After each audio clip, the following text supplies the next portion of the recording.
Okay, folks, so the next concepts we're going to discuss are abstract classes and abstract methods.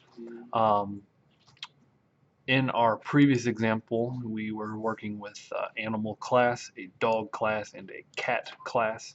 Um, and in that demonstration, we were instantiating an animal as generic as this. Now, um, there in the real world, there's nothing simply called, an animal that's its own, thing. Animal is too generic. You cannot have an animal, and so there are, scenarios like this all the time where we have generic classes that we're going to create for the benefit of code reuse. However, it doesn't make any sense in the real world to ever create an object out of it. Well, uh, in that scenario, that's why we have abstract classes. Abstract classes are classes that we get the benefit from inheritance, but we will not allow to instantiate objects from.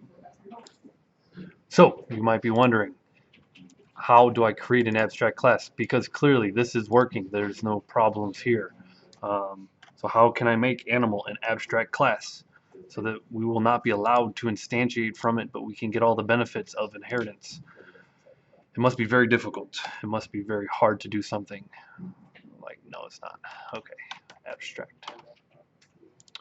Now we have created an abstract class called animal, keyword abstract, and you can see cannot instantiate the type animal. So the theory behind abstract classes is the important part. The actual code, how to do it, pretty easy. And I want to reiterate that we can still use animal to inherit from. So the abstract class can be extended, however, it cannot be instantiated. Which brings us very quickly into our next topic of discussion, abstract methods. What is an abstract method? Well, if I were to define it off the top of my head, abstract method, a method that must be overridden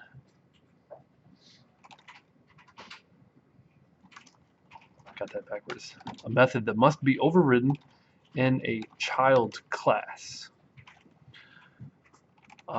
It is a method without a body.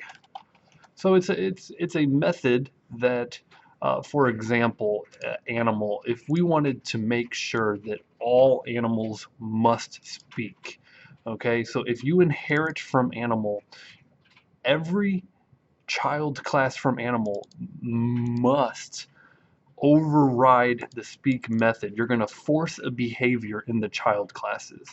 I think that's a good way of putting it, right? You are forcing a behavior in a child class. So again, let's go ahead and mark this method as abstract. Now right away it says, hey, abstract methods do not specify a body, which it doesn't really make sense to put a body in here anyways, since we can't have an animal. There's really no generic animal that we can create. Why would we create a generic method, even though this is just returning emptiness? So it doesn't make sense to have a body. So take the body away, and let's delete the braces, and let's terminate our method with a semicolon. Now we have a successful or a correct syntactually correct method called speak that exists in animal that we are going to be forced to override in dog and cat. Now, clearly, dog and cat both extend animal, and they are already overriding, right? So let me just create a new class to demonstrate this. And since we have a dog, a cat, and let's just mouse. and a mouse extends animal. And right away, as soon as I do that, now we get a different error, and it says, hey, mouse, your class mouse, the type mouse, must implement the inherited speak method. So the way we do that is, I'm just taking a look here. I'm going to click that. I'll take a look at that. Nice little helper, right? So it's going to create the speak method for us. And let's go ahead and do a return. What do mouses do? They squeak, right? Squeak. And so now you saw that as soon as we extended animal, it was saying, hey, you must write this method. So it's a way to force a behavior in the child class. Now, something else here. Notice we have abstract classes and we have abstract methods. Going back to when we were just talking about abstract classes, you know, an abstract class can have normal methods, right? So let me just back up here. Let me comment this out. So now we just have an abstract class, and we can have a normal method like move, right? Public string move. So we could say that animals move, and we have a normal method here inside of an abstract class. And so this would be allowable, right? So again, it's the whole purpose of this would then to be inherited, and we could say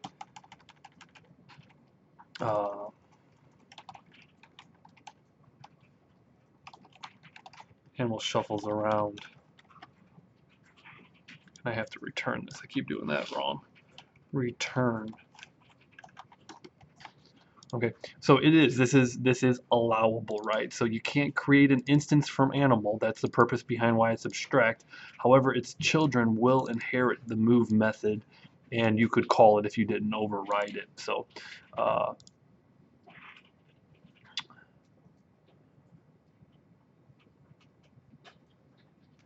oh, I commented out that method.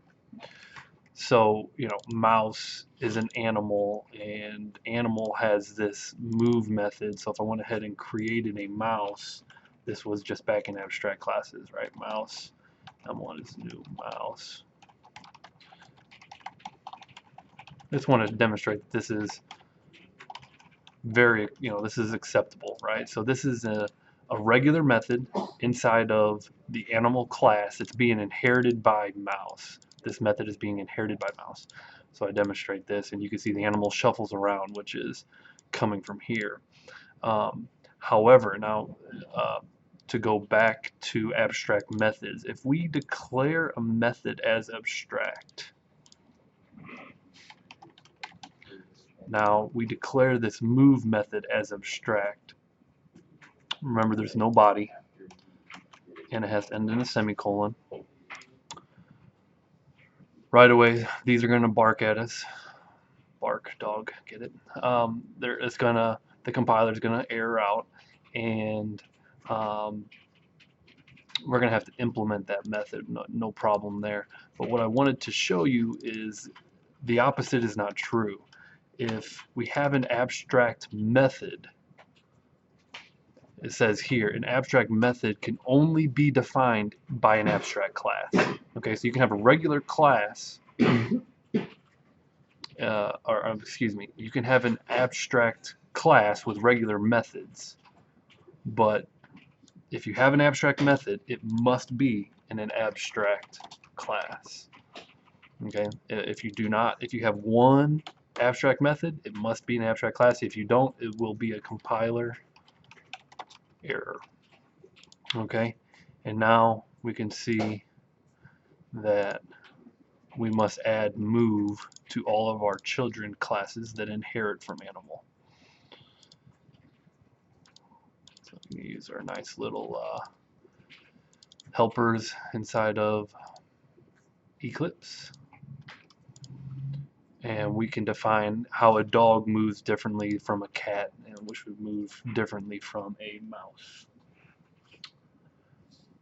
So that is the end of the demonstration dealing with abstract classes and abstract methods, forcing behaviors, and um, using the benefits of inheritance without allowing certain things to be created that in your programs that shouldn't be created, like an actual animal.